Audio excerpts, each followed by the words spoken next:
Good evening, family and friends, and those that are members and my friends from Spiritual and Cryptid Encounters on Facebook and on YouTube.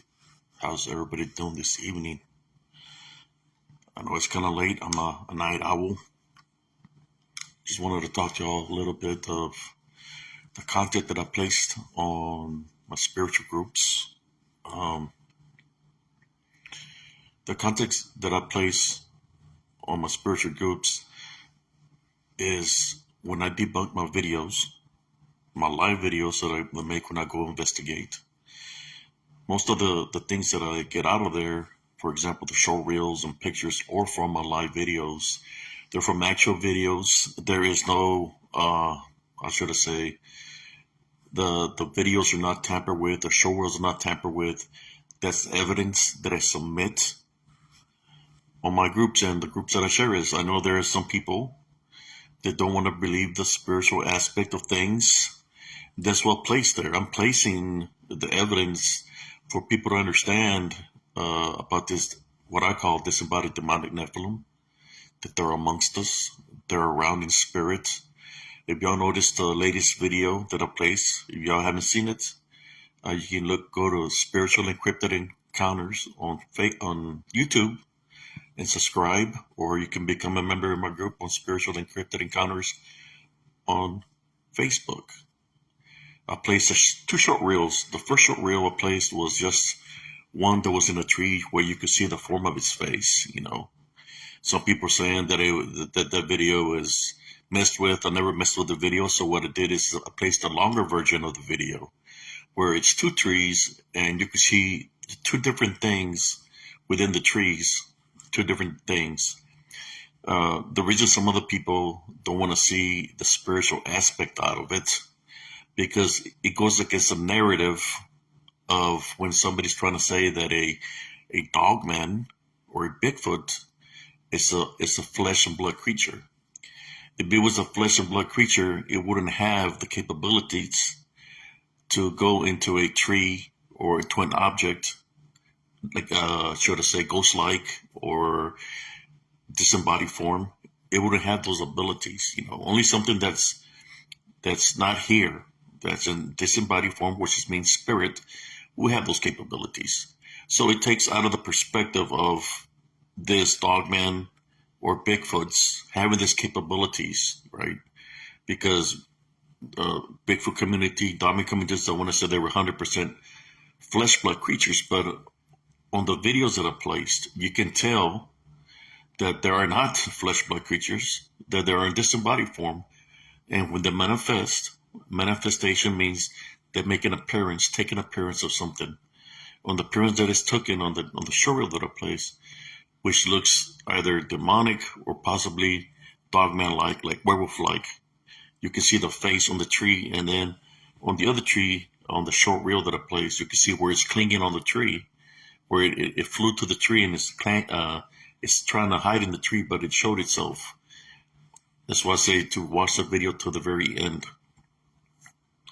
I don't know who's viewing right now. I'm just going to continue to speak real quick. But that's how I get all this footage and I place it there. The reason I place this footage there, brothers and sisters, because I witnessed this with a naked eye, so I know what's there. I'm not going to give you some how should I say, fake material or fake footage when I know it's spiritual real. My goal, what I'm trying to do is trying to reach out and awaken people spiritually. And I know that's one of the reasons that I got targeted, because I bring the spiritual aspect out of it. Not everybody believes the same.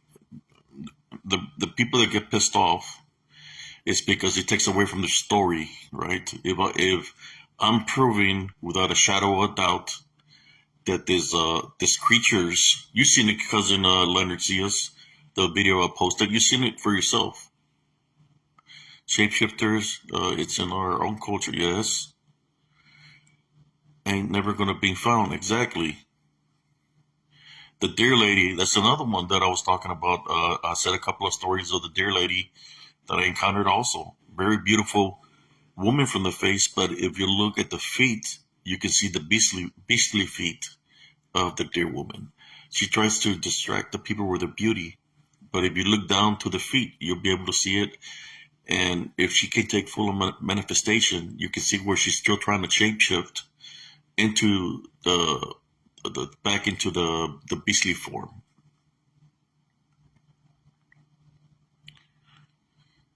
Yes, the dear lady goes after men that are being unfaithful. That's what she likes to do. Truck drivers and the lizard lots. She likes to go after those people. Um, she goes there. She's a very beautiful woman. Or the appearance that she takes, very beautiful, petite. But she's not. That's just her fake. I seen her in Elms Grove. Me and my nephew Rick. We seen her. There was this. I seen a big shadow going towards my neighbor's home, and I was like, man, what is that over there? So we ran that ways, and when we were looking, we couldn't find nobody. But when we went in between the mobile homes, she came out of the darkness. This beautiful native woman with a beautiful smile, very very pretty. And the only thing she was asking us was, "Can you give me a ride?" That's all she kept on saying. She never said nothing more, nothing less. I even asked her, "Are you here for my friend David?" And she just kept on asking, "Can you give me a ride?" With a beautiful, very beautiful, beautiful smile. I said no. Then she went to my nephew because it seemed weird to me that I seen a big shadow, and then all of a sudden it's a beautiful woman there. So then she was trying to get my nephew to give her a ride, and he said no to her too. So she took off up the street real fast, and you could see that something was wrong with her, where she had it fully manifested into to the woman look, and her on her right leg, it was twitching real bad, where you could see the leg of a deer. So that's when I knew that there was a deer woman that we encountered, or possible, because that's what it is. She's a shapeshifter. Um, we followed her, and she moved very fast. By the time you knew it, she left us behind, and she was walking, and she was moving that fast. We were running, and we couldn't catch up to her. Uh, yeah, she was in transformation, like she's trying to manifest back into her beastly form. When we caught her, she was manifested fully into the woman because her feet were still beastly. So when she started going up the street, she was breaking her transformation, and you could see where part of her body was human, and part of her body was like the deer woman, like part deer. So that's when I knew that it was the deer woman. I heard stories of her, and I heard stories where she lures men, like through her beauty. So I already know what I was dealing with. So I was aware of who she was, the woman. But she's a shapeshifter. Literally, that's what she really is. It's a shapeshifter. They have those capabilities. Yeah, the pair. I looked in her eye. Her eyes were kind of yellowish that evening, but I maintained my faith, and I could see, I could feel spiritually something wasn't right. So I followed my spiritual instincts. But we had an encounter with the deer woman there in Elms Grove when I used to live there. Um, but you seen it, cousin. You seen the video. I mean, you seen it. I mean, you have native in you. I have native also, but from a different origin, and because my grandmothers were Mexico and stuff like that. So we have native blood in us. But I've I've been taught those old tradition ways, with the medicine woman and stuff like that, to know what I'm dealing with. So all I'm doing is trying to bring the I'm trying to open up, awaken people spiritually in the cryptid community, to be aware of what they're dealing might not be what they think it is, because most of those entities, whether it's a deer woman, whether it's a dog man or a Bigfoot, to me they are, shapeshifters. They got taught that the necromancy and witchcraft that was taught by the supposedly Bigfoot, supposedly dogman manifestations, which are demonic, what should I call the DDN, disembodied demonic Nephilim. You know, they taught that to them, so that's how they made deals with them, and that's how they have the abilities to shapeshift now, and they roam Earth, shapeshifting and changing forms like that. You know, um, but there's some people, you know, me when I say my stories. How you doing, brother Jerry? Brother Jerry's a brother in arms too. There, cousin Leonard. He served with me in Operation Desert Storm. Our nights, Jerry. But that's what I encounter, you know. This is not the only thing that I've encountered a lot of things in my life. When we're out there in Operations Desert Storm, I remember in the middle of the battle of Medina Ridge, I witnessed what people called what do you call them? The djinn, or the djinn.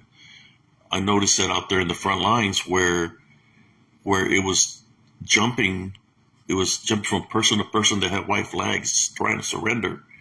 So every time the djinn would jump into a person, they would drop the white flag and pick up a weapon, and of course they would get killed, you know, in combat. And then it would jump out of the person that would die, jump to another person, and they would drop the white flag, which they're trying to surrender. But the djinn was running loose out there when we were in the battle of Medina Ridge, in which it affected a lot of people's demeanor because of openings, spiritual openings. For example, when you're angry, you have hatred. You know, that's what he uses to attack us spiritually. Yes, a lot of Arab spirits out there. I could hear them. You know, through being spiritually gifted, through the spiritual gifts, I could hear them. I could see them. You know, it's crazy. When I was out there, I could sense all that, and then when I went back in '95, the same thing. You know, I could sense them, I could see them. They were pretty tall. The djinn, when they were dark shadow form, they would come mess with me at nighttime. The second time I ran out there, they try to choke me when I'm asleep. You know, or they'll make their appearance when I'm pulling guard. They'll stand right beside me. So I go into prayer, you know. So they were out there, the djinn, out there in the desert, for sure. Uh, you know, there's no trees there, so you could hear the wind, and the wind you could hear where there's people crying, children crying, women crying. You know, you could hear there at nighttime. It's pretty crazy in the desert. Yes, the fallen angels. That's what they are. That's what I try to tell everybody in the cryptid community what we're dealing with. The reason I call them disembodied demonic Nephilim is that the fallen angels, which were the watchers, were part of the fallen angels, the 1/3 that fell from the heavens, which was the Legion and Lucifer. Where the watchers was part of that. They slept with women, and they created the Nephilim, right, which were the giants. So God created the flood because the Nephilim were destroying Earth. So when the flood came, the vessel or the body of the Nephilim got destroyed from the great flood that flooded the earth. But what survived the Nephilim was the disembodied form. Since they were demonic, they still get to roam Earth, kind of like the Legion that roams Earth, right? They get to roam Earth in the same form, the disembodied demonic Nephilim. And when they roam Earth to find a host to possess, you know. And that's why I capture the images that I capture. I take the screenshots of the pictures because they surface up and show themselves to me. You know, so I'm just trying to bring awareness to, of course, my group, the Spiritual and Cryptid Encounters, and to those other groups that allow me to share my footage and my material. But, you know, of course, there's a lot of trolls, and there's people that dislike the works I do because I'm bringing the truth out of it. And when I bring the truth out of it, it takes away from the narrative of their stories, which in some of those people, the stories are not legit. They're fake stories. So if they're saying that the Dogman or the Bigfoot are 100% flesh, but I'm showing the proof through these videos and pictures that they are not 100% flesh, that they're something else, then it makes them look like a liar, right? that they're real in the flesh. So basically, their stories, they're falsifying themselves through the stories that they're sharing. Yeah, and that's why they dislike me, because I'm showing the proof of that they're of disembodied demonic Nephilim, demonic descent, right, from the fallen, from the washers. I'm showing my proof, but they can't show the proof from their stories that there are 100% flesh. So it gets them pissed off, and of course I get targeted, because I'm showing the spiritual aspect out of it. I rather be truthful and show the people the way I'm showing them, even though I place my life on the line, because when I go out there, of course, I get targeted spiritually, but I go prepared. But some of this footage that I'm getting is from videos that I've had for a while, and I'm barely debunking them. It's like every time I look at them, I always find something in them. So that's what I do. That's what I'm sharing. But I believe that they know. Some of these people, they know. They just act dumb, like I said, because it takes away from the narrative of the dogman being 100% flesh, the Bigfoot 100 becoming 100% flesh. There's people that I know that say that they're hunting them, right? That they're going to kill them, they're going to do this, but they ain't hunted, they ain't killed none, and they ain't caught one. You know why they ain't killed one or caught one? Because they're not 100% flesh. They're of demonic origin. So the only way you're going to be able to capture that is what I'm doing, through maintaining a love foundation, having a relationship with the Heavenly Father, and He's using me to put out the spiritual works out here. Yeah, the Heavenly Father is using me to do these videos, to bring awareness to the people that are being bonded by the disembodied demonic Nephilim, so they can realize and awaken to understand that there are not 100% flesh like they think they are. But from doing that, of course, I'm going to have enemies. I'm going to have enemies for the ones that have the narrative of 100% flesh. And then I'm going to have enemies from the people that belong in cults, that believe in Lucifer and the fallen angels, and worship all these demons. So I have two set of enemies coming my way, right? But I don't worry about it.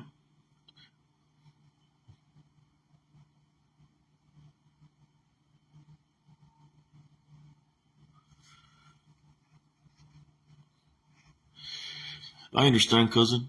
I'm still going to do my works, regardless of the trolls, of the people that want to come up against me in a negative way. They just don't understand. And maybe they do understand, and maybe they might be bonded. That's why I feel that if I continue to awaken people, maybe I can free them from the bondage that they're on. That they can free themselves from the bondage and awaken spiritually. And when they awaken spiritually and try to have a relationship with the Heavenly Father, Jesus Christ, then maybe they can free themselves completely from the bondage that they might be, that the unseen forces might have on them. But if I can save one person or two person or three people, at least I'm helping somebody out. The goal is to try to help as many people as possible. But I know that the unseen spiritual world is very real, and that there's a very strong hold on a lot of people right now. I'm just doing my best and being obedient and doing what I have to do to try to help up as many people as possible.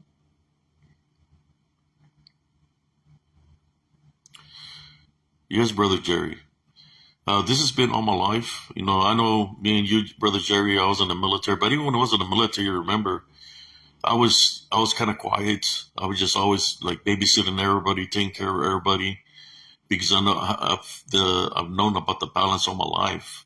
So I know that I couldn't get too drunk, or I was always looking out for my friends.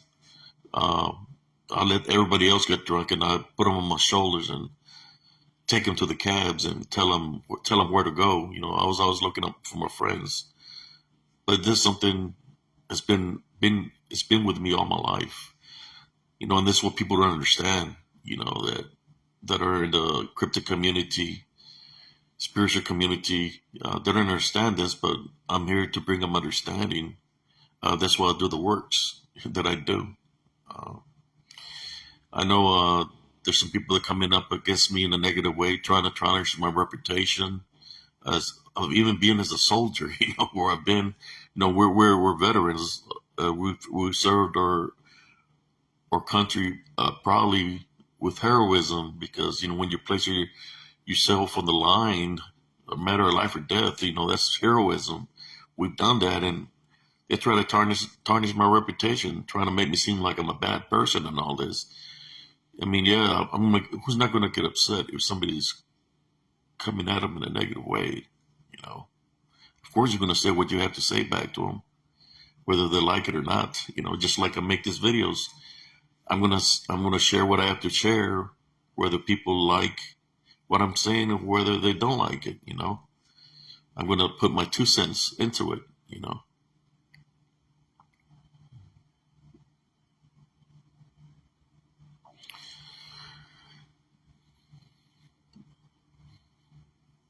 Uh, the ability to I was already had cousin Leonard since I was a kid. Since I was like 2 3 years old, I had the spiritual abilities where I could see the unseen. The DDN, or what people call it, the Gen. I've seen it all my life since I was a kid.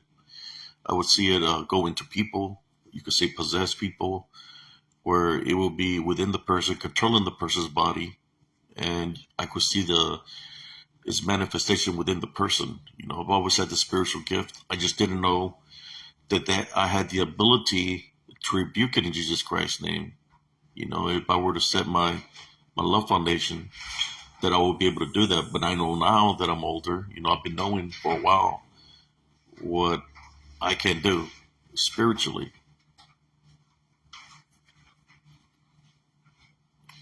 Yes. Now that I know that I can do spiritually, what they do is, when they surface up in my videos, they're not surfacing up in my video because they're coming to visit me. They surface up in my videos because they know who I am spiritually. They know I can sense them, I can see them. When they're coming to me, it's because they're coming in numbers, because they want to target me, right? They want to target me, but I'm always spiritual ready when I go into my investigations. So when I catch them on my videos, it's because they're around trying to attack. They're trying to get me, but they can't, because I'm being protected by the Heavenly Father, by a higher power. But the spiritual law, they have to identify themselves to me, just like the Legion identified themselves to Jesus Christ. They told him who they were. He already knew who they were, so he cast them into the swine and pigs. Sometimes in the videos that I capture, when they're around me, they'd be making pig noises. So what is that telling me when they're making pig noises? That's the Legion, because into the swine. Sometimes they call themselves the herd. But I have a lot of spiritual knowledge on this. I'm making this live here on my regular live feed, and I'm gonna put it on public so people can view this video. But yes, cousin, I was just making this quick video just to say why I do the works that I do. Just answering to people that might not actually talk to me directly, but they're talking to me indirectly, not knowing what's going on. So I'm let them know why I do this works. But it was just a quick video, cousin Leonard. Because of the works that I do, I got targeted, and a couple of friends of mine got targeted by certain people. But I'm here still doing the works, supporting my friends that got targeted. And all I have to say to them and to anybody that gets targeted in a negative way is maintain your love foundation. deflect the negativity, and just let it go back to the sender. You don't need to worry about what somebody else is saying to affect your mind process, to affect your heart. You maintain the love foundation. I know there's times that sometimes it sounds like I'm mad, but I'm not mad. I just got bad ears from the military as a tanker. To me, I think I'm talking low right now, but I might be talking loud. I don't know. But yeah, that's what you do. Don't worry about what somebody's saying, what somebody's trying to do. Just remember, so long you have a maintaining a love foundation and you have a spiritual connection to Jesus Christ, He protects us and He avenges us. So we all leave it up to Him. He's the one that takes care of our enemies.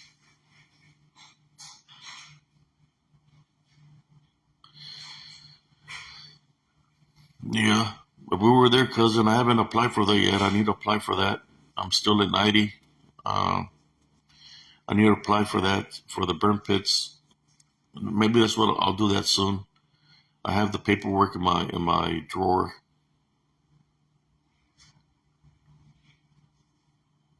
Well, yeah, brother Jerry. Yes, we were all about those burn pits and all that. But I believe I've always been a peaceful guy. It's just sometimes things come your way, and when they come your way, you got to handle it accordingly to the situation. Yes, that's what I'm going to try to work on, cousin. I will. I will. I'll promise. I'll work on it. Yeah, brother Jerry. This is my cousin Leonard that helped me get to 90% right here. Yeah, that's what I'm wanting to do is go to college, but he's too busy doing his going being an assistant manager. He likes doing that.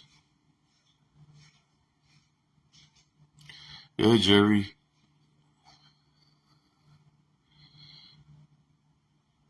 Well, imagine you were 100, brother Jerry. I mean, we were out there in the front lines, brother. You know, that's my next step. I need to continue to pursue that. That's what I'm gonna do. I don't know if I should do the PTSD stuff or not. No, I hadn't even filed for that. Last time I tried to do the PTSD, they ran me off. They said I was a dangerous person, and I was like, "Why are you asking me all these questions?" And I answered them to you truthfully, and now you're scared. The questions they ask you, I answered them to the T. And the dude that was reading the questions got scared. He told me to leave. They even called security on me. He got scared with what I put on the paper. They told me never to come back. I'm like, golly. He said, you're just reading the paper. I have to live with that. And you're just reading the paper and you're scared, and I have to live with that for the rest of my life. That's one thing about me that I can talk about anything, like it was yesterday. I got a good memory. And I told the guy, what you need to do is go find yourself a job at McDonald's or something. If this is too, you can't, if you're getting scared about what you're reading, this is not the job for you. Go. You're not even. I said, why are you even reading it? You're not even the doctor. He's like, well, I'm just reviewing the paperwork. I said, well, you shouldn't be doing that if you're gonna start being scared. It's not like I'm talking to you directly. Just reading a piece of paper. You know, it was soft. It's just, I think anybody that works for the government, honestly, they should send them a basic training. Every single person, male or female, so they can get a little taste of what we got in basic training, just a little taste. And maybe they'll understand us a little bit. We'll put them in a situation out there in the front lines where it's a matter of life or death, so they can understand where we're coming from, so they can see what we witnessed.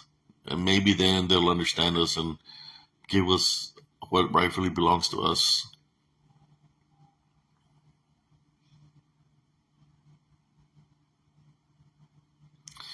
Yeah, they escort me, all right. Every time I go in the building, it's kind of they already know my appointment schedules. They'll be following me around. Security be following me around. There'll be some undercovers because they know where we've been, man. They know where we've been in combat. So yeah, they're scared of us. They're like they know in advance when we're gonna go to our appointments. So they know where we've been. They know what we've done. We annihilated the Medina Republican Guard and the blue and the other army that we helped defeat also. So we eliminated a lot of people. So they see us as a threat to society, or should I say, a menace to society. But we're not menace. We're actually heroes. Heroes of America, American heroes. Yeah, yeah. It's like I mean, you got to do what you got to do. When you're placed in a situation. That's why I say to myself, like, why is people trying to mess with me? When if they know what I'm capable of doing, I still work out like I used to when I was younger. I used to do the same workouts. I haven't changed one bit. I'm like on Recon One mode daily. Then you got some jokers trying to come up against me in a negative way. It's like, man, you're messing with the wrong fella. You know what you're getting yourself into. You know, they don't understand the mentality of a soldier. There's a difference. You got a mentality of a soldier that's never seen nothing that's never seen combat. Then you have the mentality of the people that have been in combat. It's two different mentalities. You got the rear D mentality of soldiers that never been in combat. Then you got the soldiers that have been in combat, which is two opposite different things.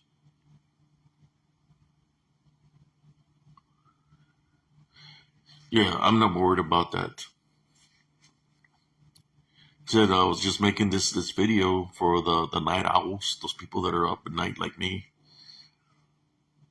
It was supposed to be directed at my group, but my brother in arms are here. My cousin Leonard Surf Rowley, one of my brother in arms from Iron Knights, Jerry Kulagi appeared here.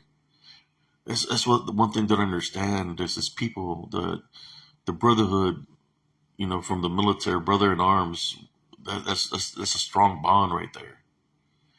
So like I tell people, look, if you think I stand alone, you're wrong. I have a lot of brother in arms that got my back. Plus, I also have blood, but that's family that's got my back. Regardless, you know that's how it is. I know how bad I can be. People know how bad I can be that serve with me in the military. Uh, but you know, I was just making this quick video. Here, I didn't expect nobody to show up. I thought I was just gonna be talking to myself. Yeah, it's in the blood, man. And it's kind of like me. I laugh. I laugh to danger because that's how it is for me. I laugh to danger because I know I can overcome it. I can come out on top from danger, whether whatever the case might be, whether it be a fight, whether it be combat, whether it be war. I laugh at danger because I know that I'm being guided by a higher power, just like I'm being guided right now to do this video. You know, I know, brother Jerry. I know you got my six, and everybody else from Iron Knights got my six, and my family that serve in the military got my six.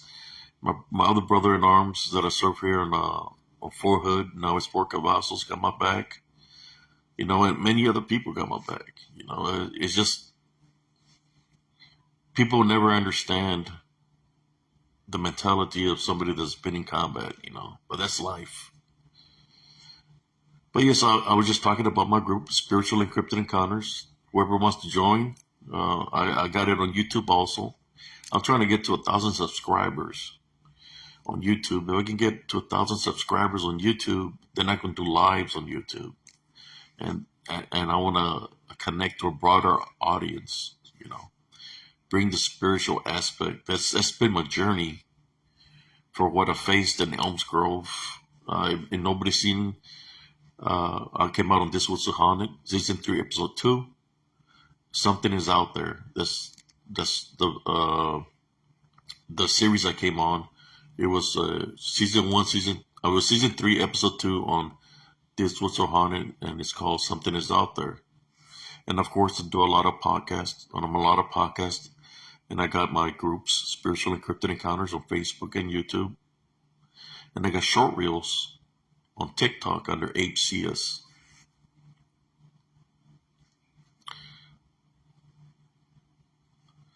Yes, sir. Abram's Tank. Yeah, my name's Abram. Abram's Tank. Yes, my cousin there was a mechanic that would help maintain the tank to be 100%. Uh, Retcon 1. Without the mechanics, the tankers would have been nobody because we need them to keep our tanks ready to go at all times. Or if something happens, they're there to back us up to fix whatever's wrong with the tank so we can keep on going doing our jobs. Every job in the military is liable, whether it's a mechanic, a cook, a support. You know, everybody is liable to get all the supplies that we need in order for us to be able to do our job. So I have respect for all different jobs in the military, because without all the support, you can't go fight a war without support. You gotta have support, you know, whether it's support from the United States, whether it's support from other countries that want to fight as allies to be by your side. You know, support is support. You know, and that means a lot when you have that kind of support, teamwork. Everybody united. You know, in that way, that has a mentality to do their job 100%, and everybody works with that mentality. The results is going to be the outcome of whatever battle you're in. You have the proper support, you can overcome a war real fast with the proper support. Whether you got field artillery, you got choppers and the Air Force and the Navy, support is support.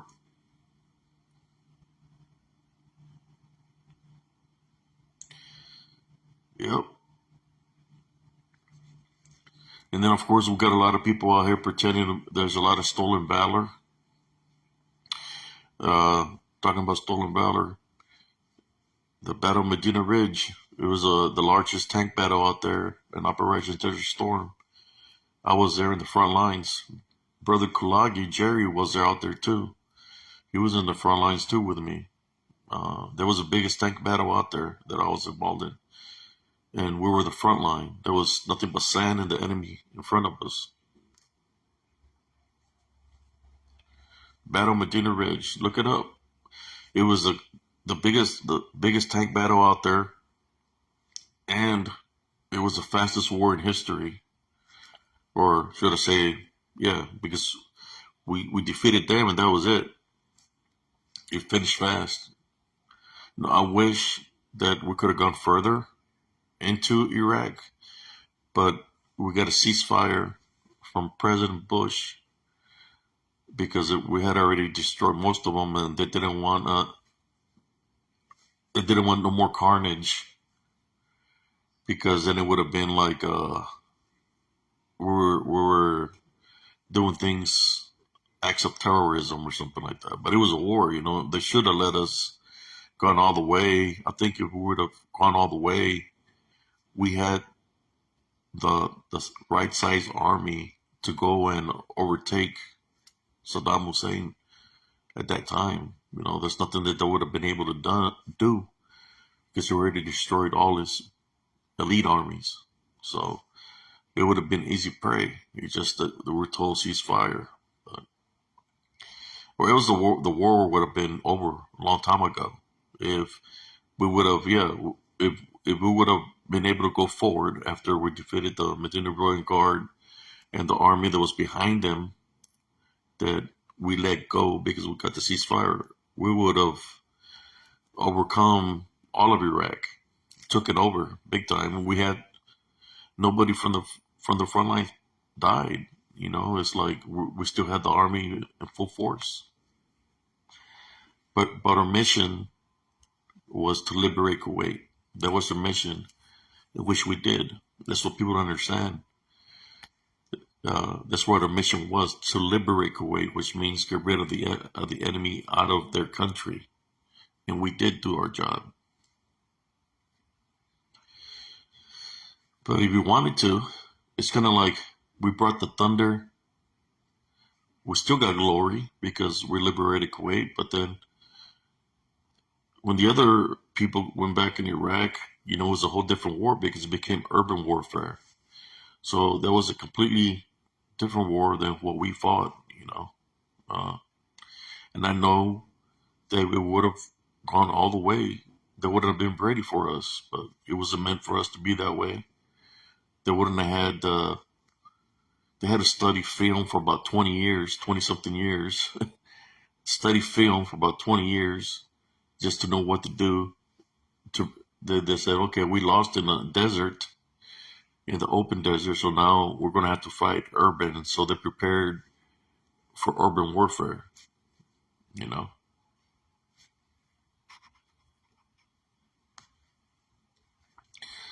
Yeah, there's a lot of things, but, you know, I try to I try to go back in the army for the new war, but they didn't take me because, you know, I was still had the epilepsy and stuff. But my brother-in-law was with me, and they took him, you know. So he got to see this new wars. He served. He served. You know, God rest his soul. He's not here no more with us. But yeah, I was gonna go back in, you know. But it wasn't meant for me to go back in, you know.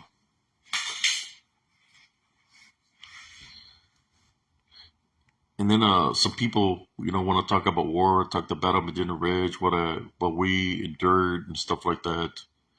You know, people get scared of the stories. So what they don't realize is when you go into combat, there's going to be people that are going to live, there's people that are going to die. That's combat. So they freak out. You know, they freak out with what I'm saying, and then they try to take my story out of context and try to say that I was threatening them, but taking my story out of context, right? They were trying to give me a bad reputation. So that's why I challenged this guy named Dirty Mike. Dirty Mike, because he took my story out of context from a thing that happened when I was fighting the Battle of Medina Ridge, when I had to open my hatch and eliminate the enemy with my personal 9mm.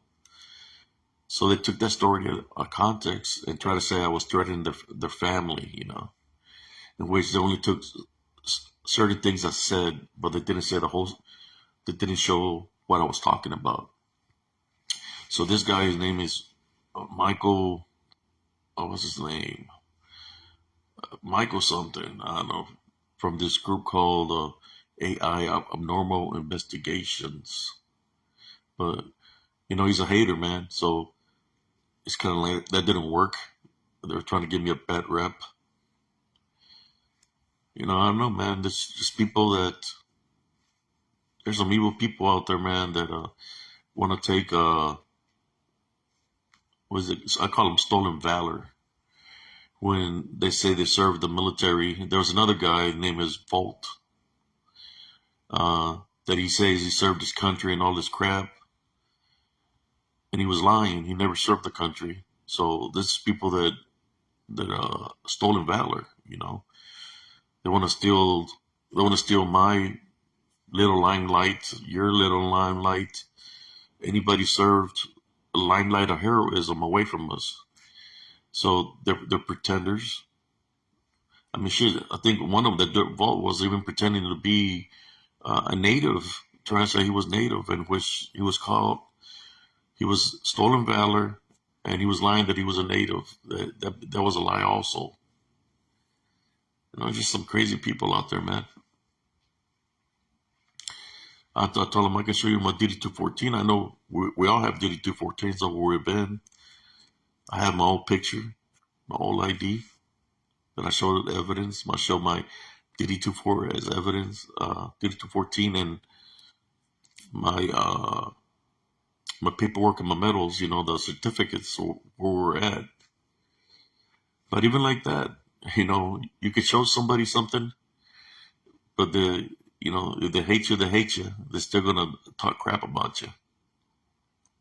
Yeah, we have a VA card also. We're true veterans. The way I see it, if they're disrespecting me, that means they're disrespecting every veteran. That's why I stand up. I stood up against them, and I called them out because if you disrespected me, you're disrespecting every veteran that's ever served, those that have fallen, those that have died in the hospitals, those that have taken the easy way out. They're disrespecting everybody. So I still have it in me to stand up for all of them. So I challenge these people. I challenge them to a fight here in Texas. But ni fu ni fa. Nobody responded to my challenge. Because they're going to find out how much of a soldier / warrior I really am. Nobody responded. Yeah, I'm not sweating them, cousin. I'm just trying to teach them a lesson. I want to do some some wall-to-wall counseling. Wanted to take them out to the woods and teach them a lesson. Yeah, I understand. I just dislike people that like they were trying to talk trash about me. So I just wanted to teach them a lesson. That's how we used to do it in the old days. Cause when I was in, there was no cards like how do you feeling today? There was nothing of that. When we were in is man up or shut up. You got a problem with somebody, tell them you got a problem with that individual, and solve it. Are you gonna solve it by talking or solve it by fighting? One of the two. So it was a whole different army when I was in. Then they started implementing a lot of things to change it up. Not to say that it made it soft or anything like that, but in some kind of way it did, because the strong mind mentality kind of went out a little bit of the window. But not saying that the warrior's not going to fight. The warrior's going to fight either place in the situation. A soldier's going to fight.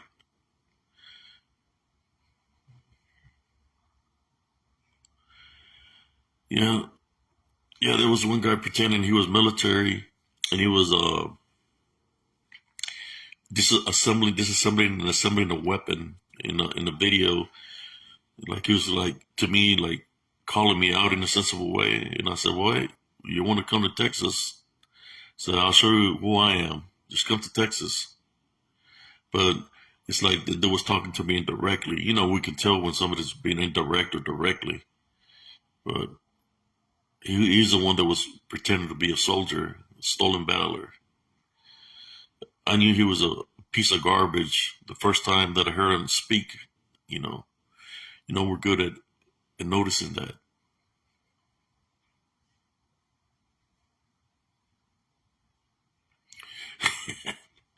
You said it, cuz right there. You're stuck in war mode. Whatever poses a threat to you, you're going to attack. I try to tell them, why y'all messing with me? I tell them, you don't know who you're messing with. If you see some of my posts, I put Retcon 1. We know what that stands for. And I still work out daily like I used to. They don't know what they get themselves into. That's all I can say. But anyways, besides all those individuals, to me, those they don't understand the mind of a veteran because they haven't been there. They haven't placed their life on the line.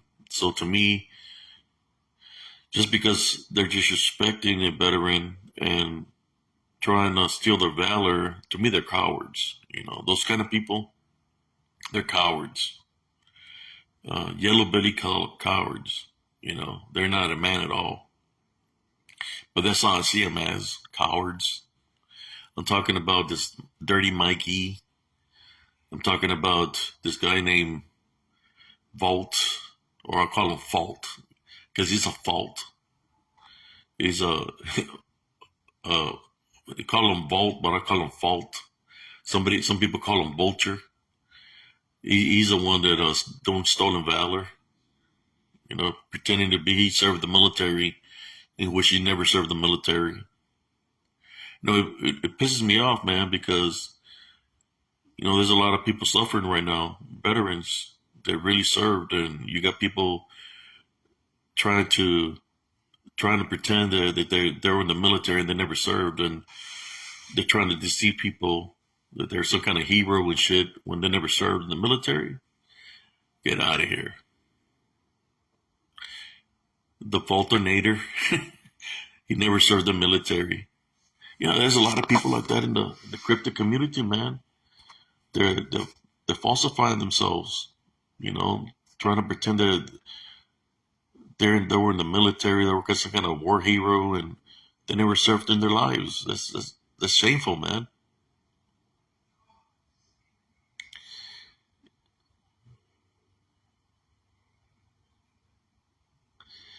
They were just pretenders, man. Fake people. I just wanted to see if they were, what they were about. But then they said, oh no, he's not. He was never in the military.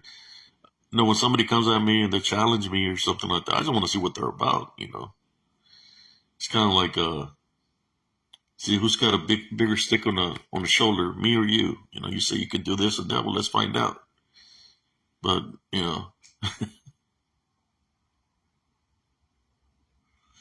but there's a lot of people like that, man. Man, I wish that can't do nothing about that. There's people that are like that. Just I call them trolls. That's what they do. They troll in the internet with fake profiles. They pretend to be females. They pretend to be different personalities. In which, in a sense of way, when they pretend to be somebody they ain't, they got some serious issues up here. When you have time to pretend to be somebody, and you have like 40 fake profiles, and you pretend you have a life in each character that you pretend to be, those people have some serious issues. It's not dealing with PTSD, it's dealing with some mental, man. They got some mental issues. At least I know who I am. I have a couple of personalities, but where I've been, what I've done.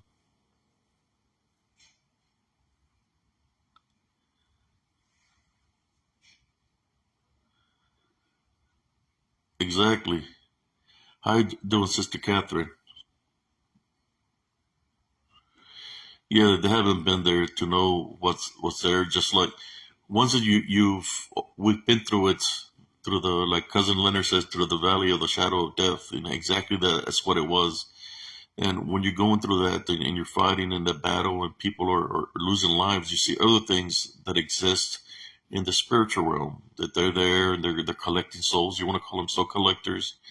You want to call them shadow people. You want to call them the jinn, the disembodied the Mount Nephilim. They're there to collect the souls that they can collect because they don't want everybody to make it into the kingdom of heaven. So you got those working out there also, collecting souls that have spiritual openings.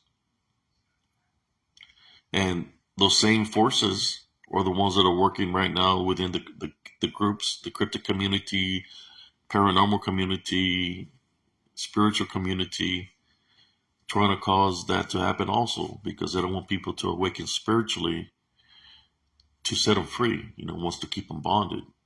That's his main goal. If we can keep them bonded, then they're not going to know Jesus Christ. They're not going to know that either forgive, that's part of love, When you forgive, you cut off those negative ties from the past, and you get spiritually blessed with a spiritual good discernment. They don't want people to know this, but that's where I come in. Through Spiritual and Cryptid Encounters. I tried to bring that to the limelight so people can open up spiritually.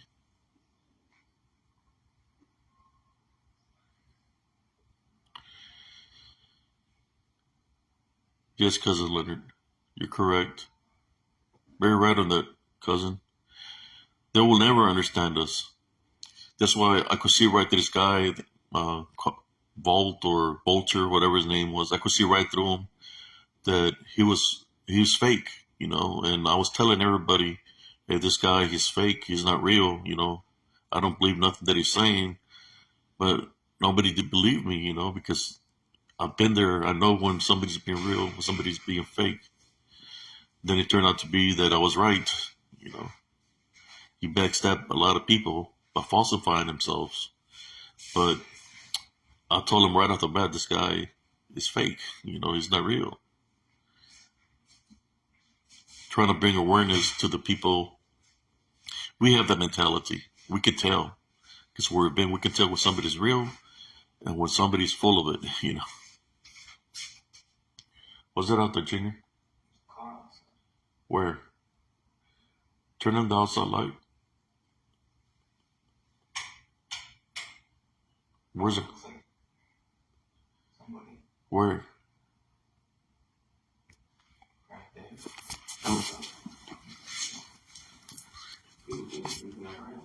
No? Let me see.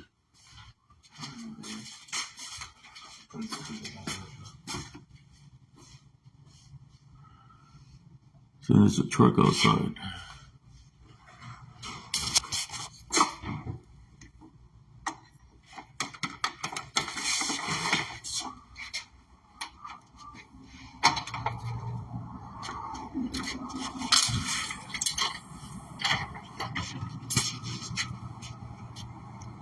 Let me flip the camera around so y'all can see.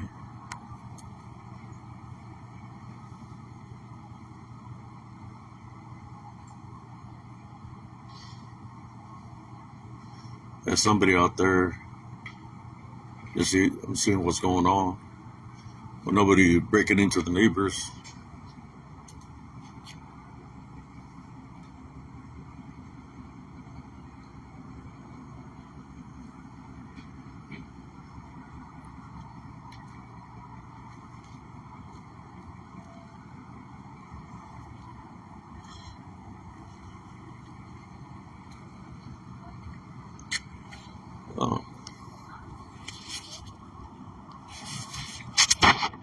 I guess they're moving some stuff or something from over there from the neighbors.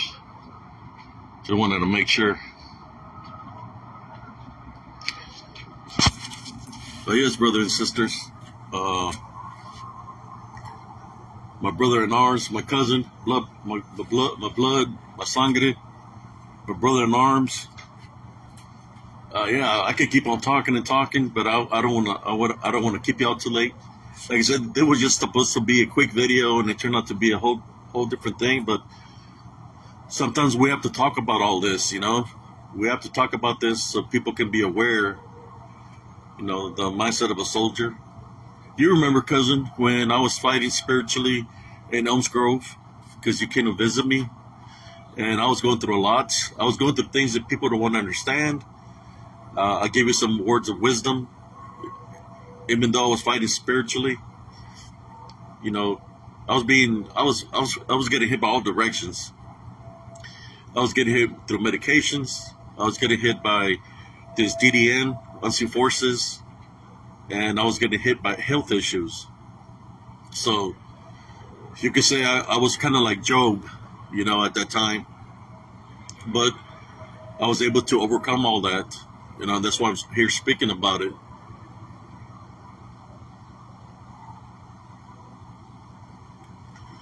Yeah, that's why I'm talking about it now, because I've been through it. When you experience something like that, like Elms Grove and stuff,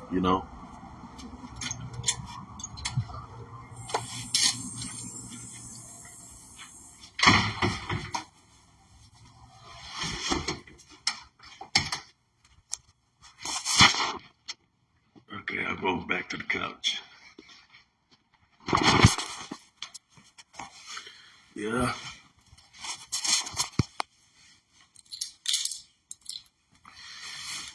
I like the number 7, man. The number 7 MRE. I think it was the beef stew. Alrighty. Well, thank y'all for whoever tuned in. God bless every single one of y'all. And everybody have a beautiful, blessed evening. Peace out, everybody.